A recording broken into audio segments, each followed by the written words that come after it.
नमस्ते। चिया एसडी नेटवर्कको विशेष प्रस्तुति राजनीतिक संवादमा यहाँ सबैलाई स्वागत गर्न चाहन्छौँ।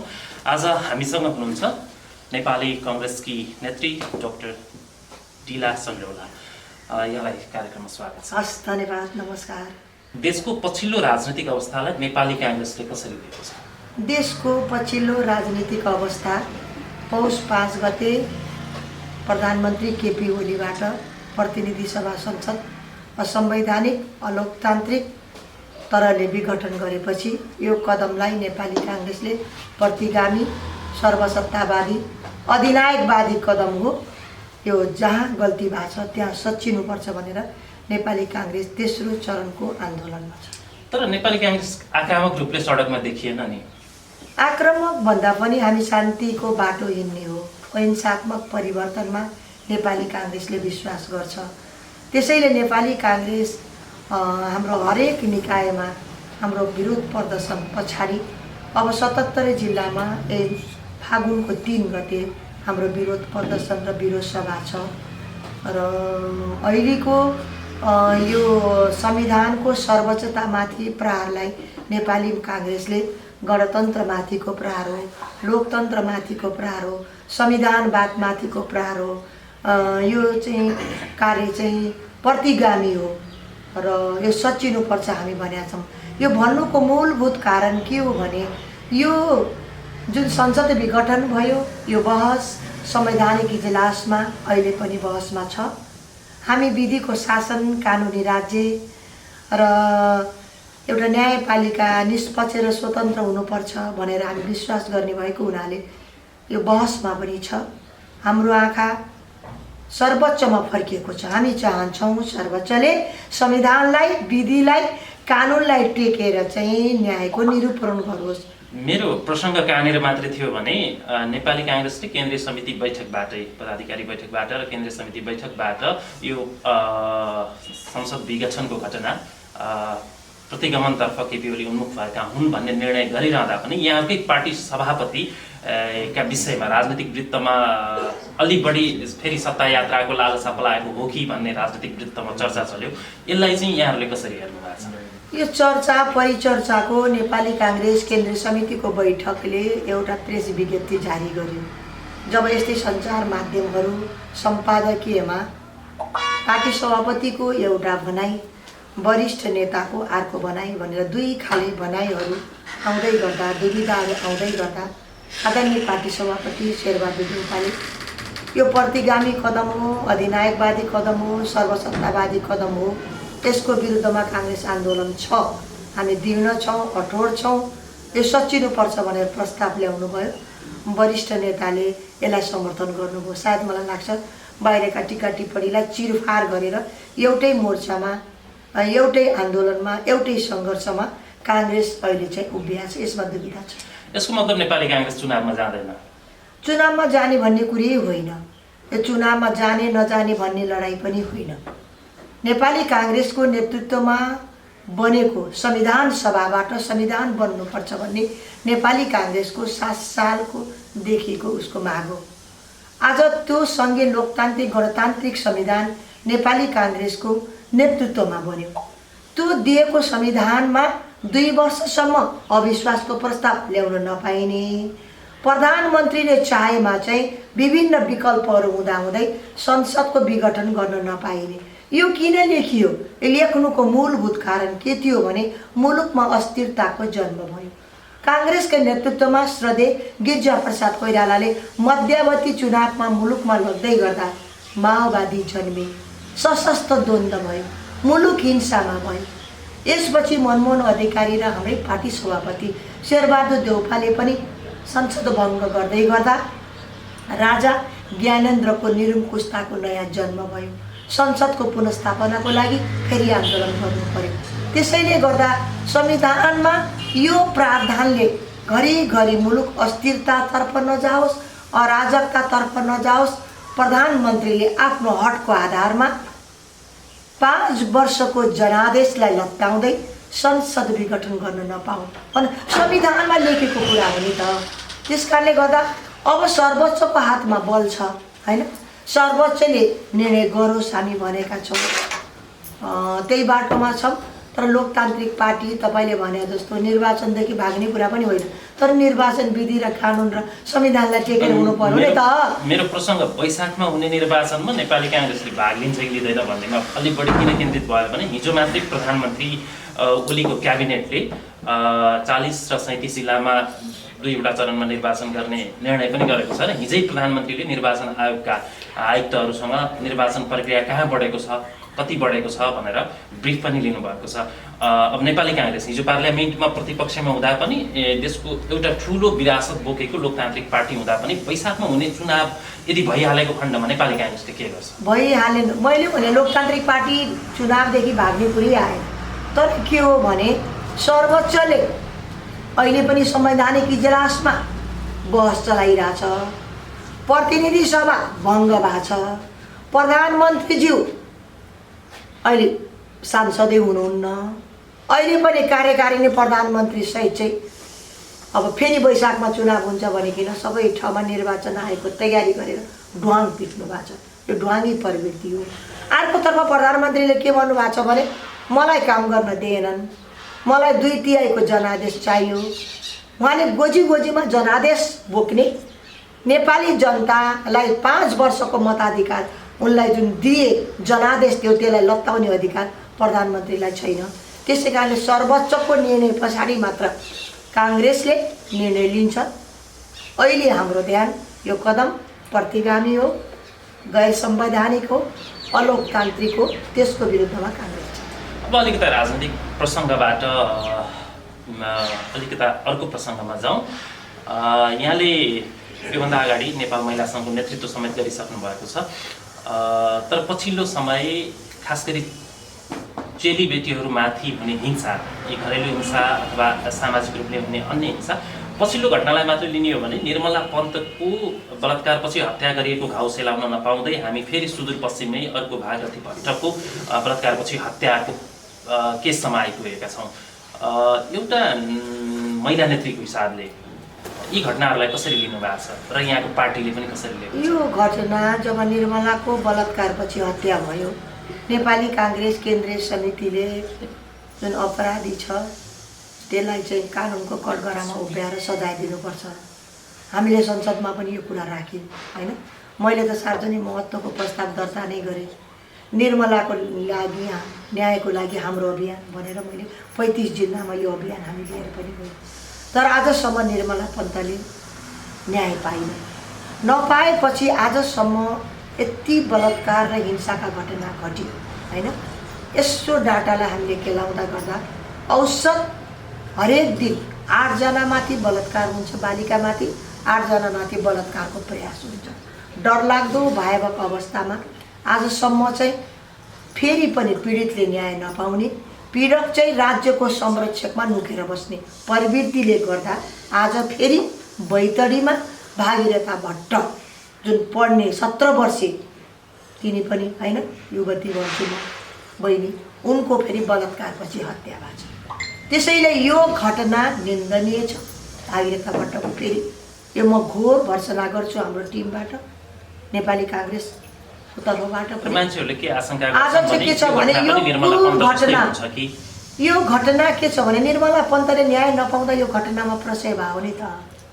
मैले गृहमन्त्रीलाई, प्रधानमन्त्रीलाई संसदमा भनेको थिएँ, निर्मलाका हत्यारा सिंहदरबार र बालुवाटारको कुर्सीमा कहाँ छन्, अपराधी ठडाउनु पर्यो तपाईँहरूले भने मैले फलो गरेको थिएँ। गृहमन्त्रीले यस्ता घटना हिजो पनि घटे, आज पनि घट्छन् भन्नुभयो। नालायक गृहमन्त्री आज कठपुतली सरकार छ। यो सरकारले कहाँबाट गर्छ? त्यस बेला त संसद थियो, हामी संसदमा बोल्थ्यौँ, आज सडकमा बोल्नुपर्ने अवस्था आउँछ कि। त्यस कारणले गर्दा हत्या, हिंसा, बलात्कार कम्युनिस्ट सरकारको चरित्र बनेको छ। यसको न्यायको लागि पनि हाम्रो यो अभियान।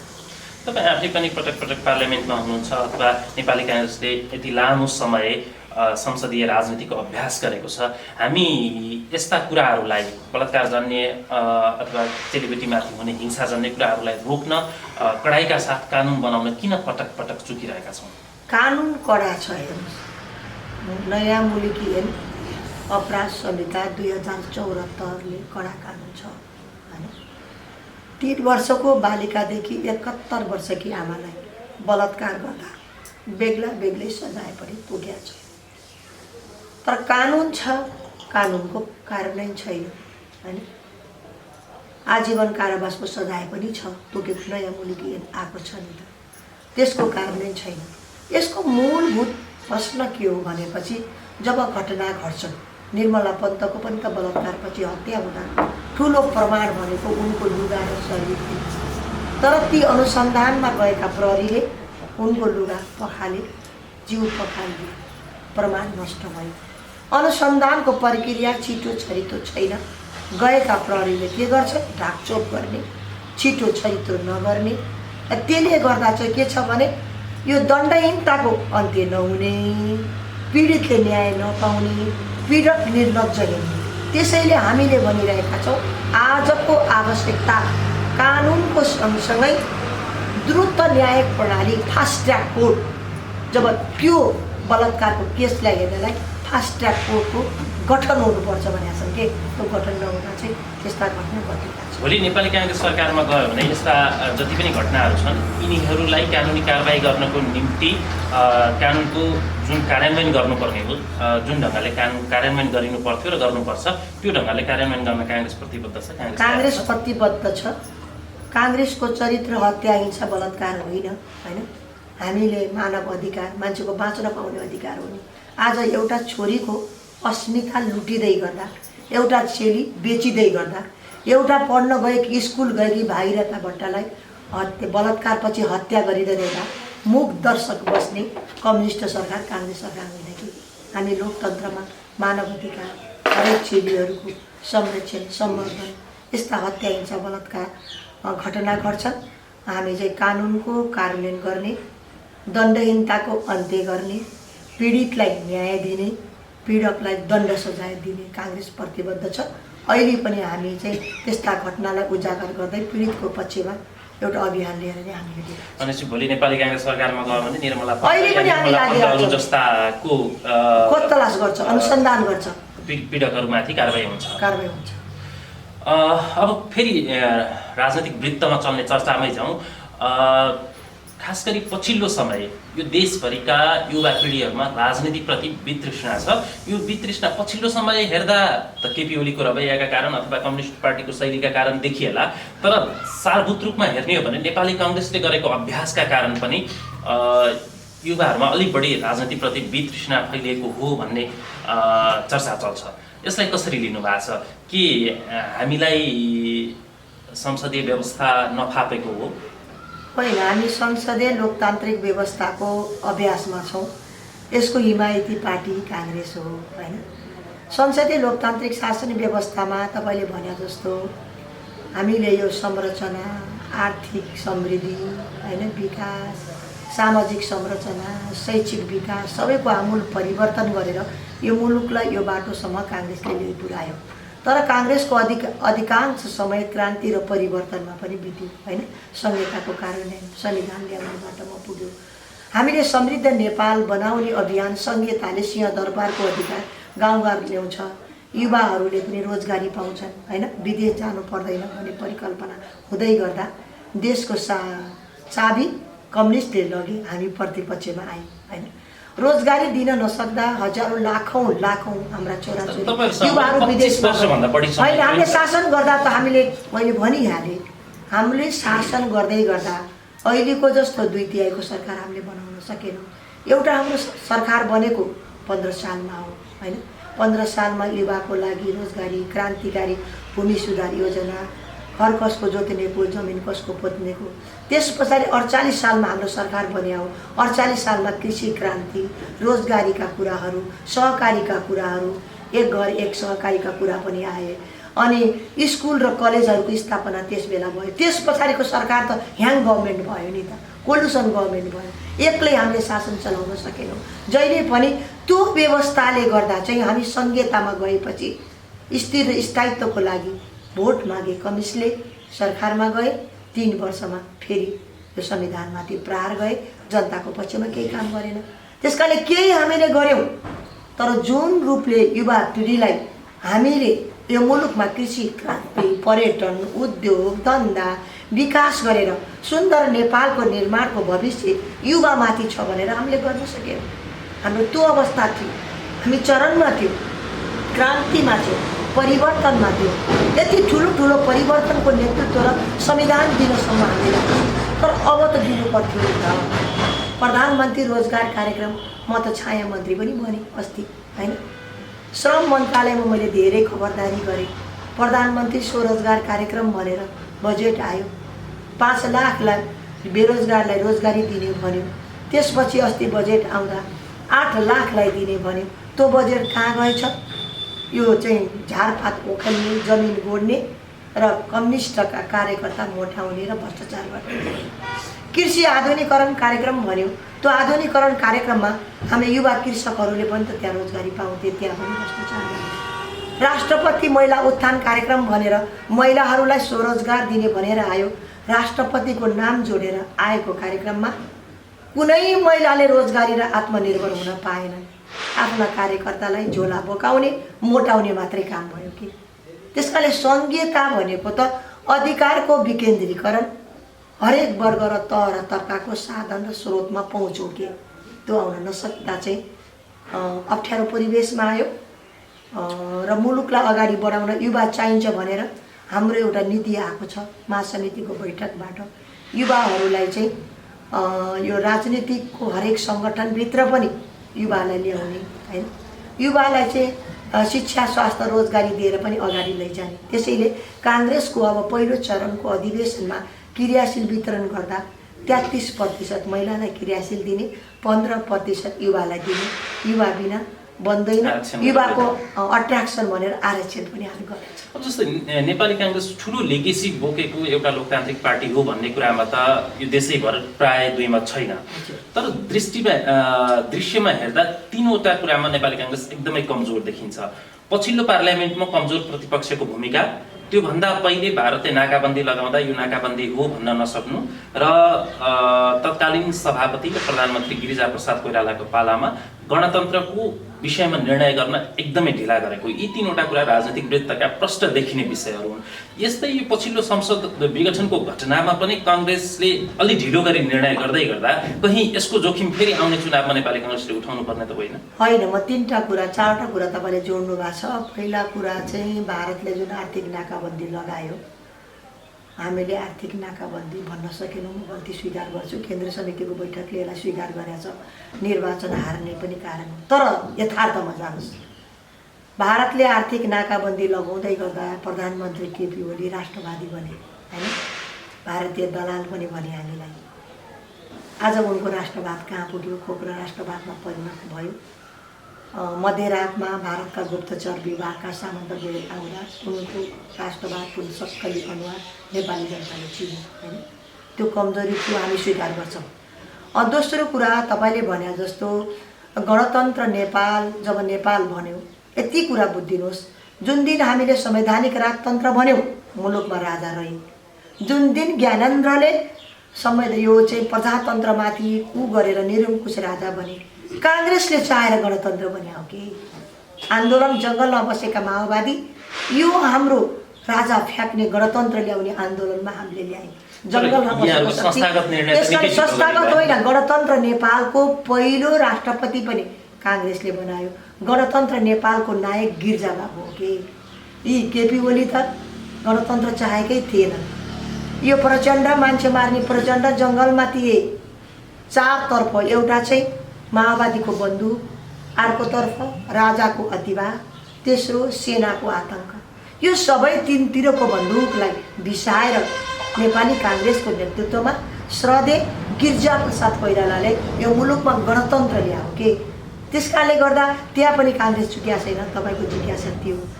तेस्रो तपाईँको जिज्ञासा के छ भने म चाहिँ अहिलेको माननीय पनि हो, होइन?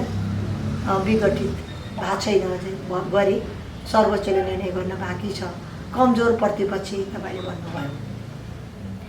म यसमा चाहिँ म के छ भने हामी कमजोर प्रतिपक्ष होइन। सङ्ख्यात्मक हिसाबले कुनै पनि गतिविधिको निर्णय हुँदैन। हामी गुणात्मक प्रतिपक्ष भनेको संसदीय व्यवस्थामा सदन प्रतिपक्षको हुन्छ, सत्ता सरकारको हुन्छ, यो हामीलाई थाहा छ, हामी हिमायती हौँ। दोस्रो कुरा, हामीले पहिलो पटक जब नीति तथा कार्यक्रम आयो समृद्ध नेपाली सुखी नेपाल भन्नेमा हामी केही रचनात्मक भयौँ, मौन समर्थन गऱ्यौँ। म स्वीकार गर्छु। किन गऱ्यौँ? नेपाल बनाउने, नेपालको भविष्य कोर्ने त काङ्ग्रेसको एजेन्डा हो। मुलुक बन्छ भने हामी सधैँ आक्रामक किन हुने?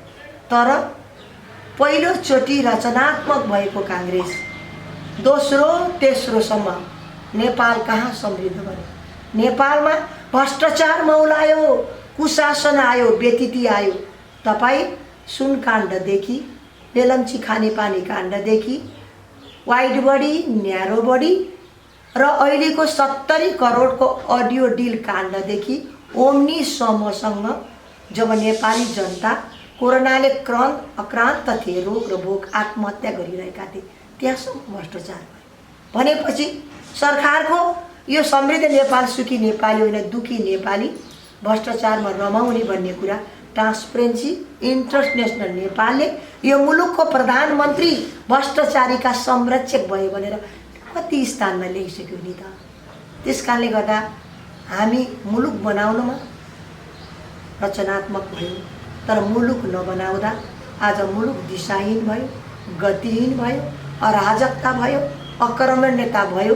यो त हामी विरोध गर्दैथ्यौँ, तर मुलुकमा संविधानको सर्वोच्चतामाथि प्रहार हुँदा काङ्ग्रेस चुप्लाएर बस्दैन। त्यस कारण हाम्रो भूमिका सशक्त नै थियो, तर शान्तिपूर्ण थियो। हामी रेलिङ तोडेनौँ, कुर्सी भाँचेनौँ, लगातार कम्युनिस्ट जस्तो 58 दिन सदन अवरुद्ध गरेन।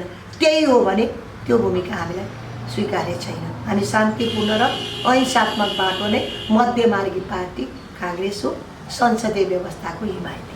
अब चौथो प्रसङ्गलाई म अलिकति व्याख्या गर्छु। जस्तै नेपाली काङ्ग्रेसले पहिलो चरण ओडामा समेत विरोध कार्यक्रम गर्ने कार्यक्रम ल्याएको थियो र धेरै देशभरि नै ती कार्यक्रमहरू भएका थिए। तर त्यसको प्रभावकारिताको मूल्याङ्कन नेपाली काङ्ग्रेसले गर्यो कि गरेन? किनभने केपी ओलीको रवैयाका कारण यो देश दुर्घटनातर्फ जान लागेको नेपाली काङ्ग्रेसको निष्कर्ष हो भने ओडामा गरिएका कार्यक्रमले प्रभावकारी रूप हासिल गर्छन् या राजधानी केन्द्रित विरोध कार्यक्रमहरूले प्रभावकारी रूप हासिल गर्छन्? तर काङ्ग्रेस त बढी चुनावमा केन्द्रित भएको देखिन्छ नि, यो स्थानीय तहमा मात्रै पछि पहिलो चरणको हाम्रो आन्दोलन 165 प्रतिनिधि सभाको क्षेत्रमा गऱ्यौँ। दोस्रो एउटा प्रतिनिधि सभामा 2टा क्षेत्र छ, 330 मा गऱ्यौँ। त्यसपछि हामी स्थानीय तहमा 753 मा गऱ्यौँ हैन। त्यसपछि वार्ड तहमा 6743 मा गऱ्यौँ। त्यसपछि भातृ संस्थाको नेतृत्वमा भयो, शुभेच्छु संस्थाको संयुक्त नेतृत्वमा भयो। अब हाम्रो 3 गते 77 जिल्लामा हुन गइरहेछ। प्रत्येक आन्दोलन पछाडि केन्द्रीय समितिको बैठक बसेर हाम्रो समीक्षा भएको छ कि यसले हामीलाई के छ भने ऊर्जा र तागत भरेको छ। हामी बसबाट मान्छे ओछारेर एउटा चाहिँ सत्तामा बस्ने केपी ओली हैन, जसले चाहिँ सर्वोच्चमा भएको बसलाई पनि तमासा भन्ने, गरिरहेको आन्दोलनकारीलाई आन्दोलनले चाहिँ राष्ट्र विरोधी भन्ने, तपाईँ जस्ता पत्रकारलाई नरकमा जाओस् भन्ने हैन, सर्वोच्चको बसलाई चाहिँ बाजे वकिल भन्ने हैन, अनि शान्तिपूर्ण प्रदर्शनलाई आक्रमण गर्ने, त्यो मुकुण्डोधारीलाई चाहिँ धाकछोप गर्न पशुपतिमा पूजा, त्यो हाम्रो थरीथरीको चरित्र काङ्ग्रेसको चरित्र हो। हामी यो मुद्दामा हामी सडकमा आएका अन्य दलहरू शक्तिहरू ग्रुपसँग सँगै छौँ। एक चरण चाहिँ अत्यन्त उत्साहजनक हामीले सडकमा तपाईँले भने जस्तो हामी संयुक्त आन्दोलन कसरी जान्छौँ? तिनै कम्युनिस्ट त एउटै छन् त। हामीले भ्रष्टाचार भन्दा भ्रष्टाचारी तिनै पनि हुन्, बलात्कार भन्दा ती सँगै गुमहल्लाका थिए, व्यतिथि भन्दा सँगै थिए, जनताले खाना पाएनन् आक्रान्त भए भन्दा सँगै थिए, विदेशबाट नेपाली ल्याउनु पर्छ भन्दा चार्टर प्लेनमा पनि भ्रष्टाचार गर्ने भ्रष्टाचारी हो। भनेपछि हामी प्रतिगामी कदममा जुनसुकै दल होस् सँगै छौँ, तर हाम्रो आन्दोलनको स्वरूप प्रतिगामी मात्र होइन भ्रष्टाचारी हुन् भन्न पनि गएको छ। तर संविधानै माथि बलात्कार हुँदा, हत्या हुँदा, संविधानकै हत्या हुँदा त संविधानलाई जोगाउने पक्षधरहरू संयुक्त आन्दोलन गर्दा बेटर रिजल्ट आउँथ्यो होला। त्यो समयले ल्याउँछ। म चाहिँ विश्वास के छ भने एउटा राजनीतिक परिदृश्यले जब गिरिजाबाबुले संसद पुनर्स्थापना भन्दै गर्दा मलाई याद छ रत्नपारको शान्ति बाटिकामा गिरिजाबाबुले एक्लै लट्ठिरहेको थियो हैन, काङ्ग्रेस पनि 2 सङ्ख्यामा पनि थियो होइन। 7 दल सबै एकै ठाउँमा आइकन यो आन्दोलन चर्किएको थियो। एउटा असहज परिस्थितिको परिकल्पना परिदृश्य मैले पनि देखिरहेको छु। आन्तरिक पनि ठुलो चलखेल छ। राजा हो देश बचाऊ भन्ने प्रतिगामी शक्ति छ। उग्र कम्युनिस्टहरू पनि विप्लव समूह पनि देखिरहेको छु चलखेल मैले। अनि अर्को बाह्य चलखेलमा पनि एउटा कम्युनिस्ट कन्ट्री एकदलीय चाइना पनि सक्रिय छ होइन। अर्को भारततर्फ पनि रातारात भेट्न आइरहेछन्। बाह्य र आन्तरिक चलखेलको रणभूमि नेपाल बन्दै गर्दा एक चरण चाहिँ हामी सर्वोच्चलाई मान्ने न्यायपालिकालाई मान्ने हुनाले हामीले आफै छौँ। मलाई लाग्छ अब त्यो असहज परिस्थिति बन्दै गयो होइन। सर्वोच्चको निर्णय के गर्छ हामीलाई थाहा छैन। त्यो निर्णय पछाडि पनि मुलुकमा यस्तै लोकतन्त्रमाथि आक्रमण भयो भने मलाई लाग्छ यी सबै शक्तिहरूको नेतृत्व काङ्ग्रेसले लिन्छ।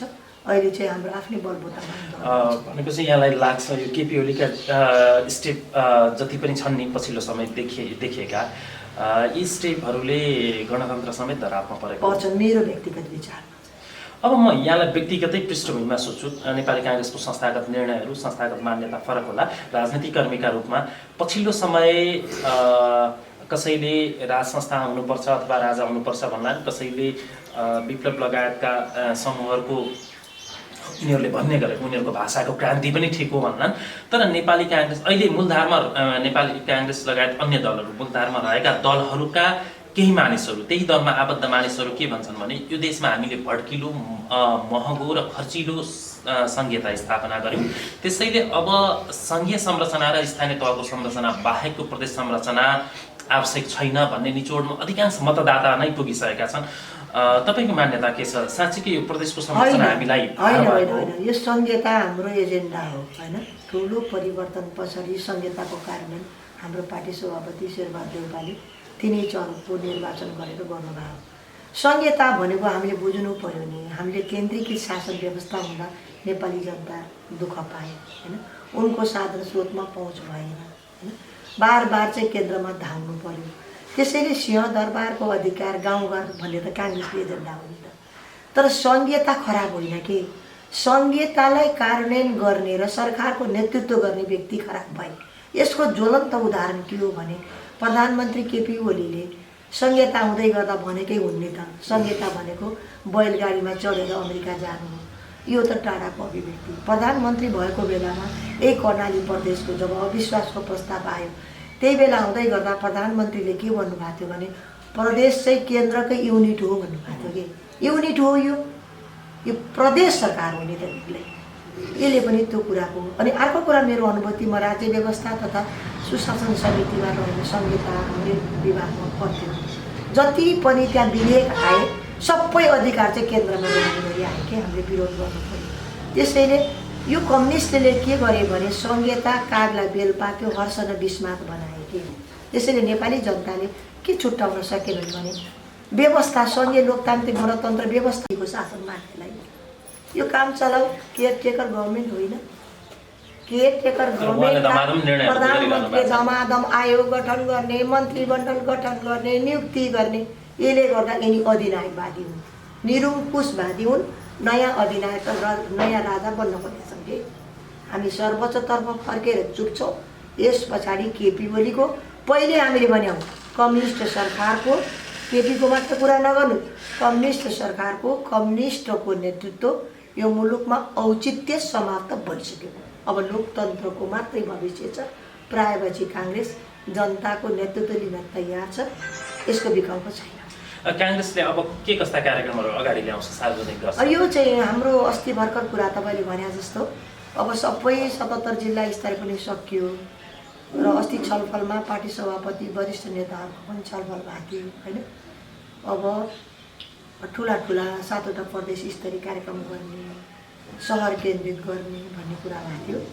सायद मलाई लाग्छ 3 गतेको विरोध प्रदर्शनपछि केन्द्रीय समितिको बैठकले एउटा नयाँ निर्णय लिन्छ अस्ति छलफल अनुसार। त्यस पछाडि हाम्रो कार्यक्रम सक्छ। हस्, समय र संवादका लागि यहाँलाई धन्यवाद डाक्टर सङ्घाउला। हस्, धन्यवाद।